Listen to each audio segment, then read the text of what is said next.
செல்லுவதே அது மகிழ்ச்சியை தந்திடுதே.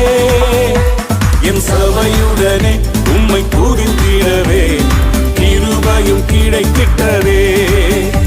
என் சபையுடனே உம்மை துதித்திடவே கிருபையும் கிடைத்திட்டதே. Come on everybody, ஆராதிக்க வந்தோம், அன்பு கூற வந்தோம், யெகோவா தேவனையே